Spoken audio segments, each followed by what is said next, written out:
Singer Mangli birthday celebrations వివాదాస్పదంగా మారిన విషయం తెలిసిందే. చేవెళ్లే త్రిపుర రెస్టారెంట్ లో జూన్ 10న అర్ధరాత్రి పోలీసులు ఆకస్మిక దాడి చేయటంతో ఆమె బర్త్డే పార్టీలో భారీగా పట్టుబడినట్లు సమాచారం. ఈ క్రమంలో మంగ్లీతో పాటు మరికొందరిపై కేసు నమోదు చేశారు పోలీసులు. పార్టీకి ఎలాంటి అనుమతులు తీసుకోలేదని పోలీసులు గుర్తించారు. దాడి సమయంలో విదేశీ సీజ్ చేసినట్లు అధికారులు తెలిపారు. ఈ వేడుకలలో దాదాపు 50 మంది పాల్గొన్నట్లు పోలీసులు నిర్ధారించారు. వీరిలో మంగ్లీ కుటుంబ సభ్యులు, సన్నిహితులు, సినిమా రంగానికి చెందిన వ్యక్తులు ఉన్నట్లు తెలుస్తుంది. రిసార్ట్ లో సింగర్ మంగ్లీతో పాటు ప్రముఖ సినీ రచయిత Kasarla Shyam, Bigg Boss fame కి చెందిన దివి, జబర్దస్త్ ఫేమ్ రచ్చరవి సైతం ఉన్నారని పలువురి పేర్లు బయటకి వచ్చాయి. ఈ క్రమంలో రచ్చరవి సెల్ఫీ వీడియో రిలీజ్ చేస్తూ క్లారిటీ ఇచ్చారు. మంగ్లీ బర్త్డే పార్టీలో నేను పాల్గొన్నానంటూ వార్తలు వస్తున్నట్లు కొందరు మిత్రుల ద్వారా నా దృష్టికి వచ్చింది. నాకు ఆ పార్టీకి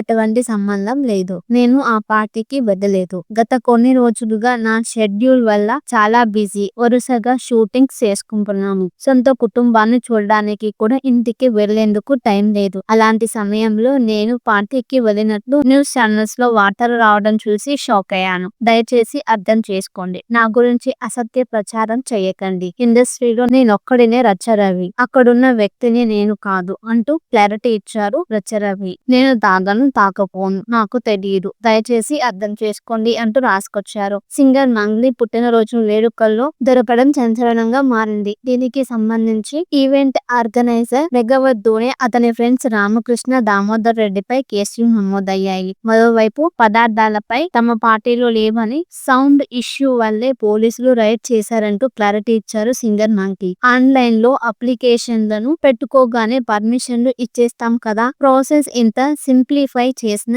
అనుమతులు లేకుండా పార్టీలు ఎందుకు అన్నది పోలీసుల ప్రశ్న. దర్యాప్తులో భాగంగా రిసార్ట్ లోని సీసీటీవీ ఫుటేజ్ ను సేకరించి సాక్ష్యాలను సేకరిస్తున్నారు. వేడుకల్లో పాల్గొన్న వ్యక్తుల నుంచి స్టేట్మెంట్ రికార్డ్ చేశారు. మొత్తానికి అనధికారికంగా పార్టీ ఇవ్వటంతో సింగర్ మంగ్లీ మరోసారి చిక్కుల్లో పడ్డారు.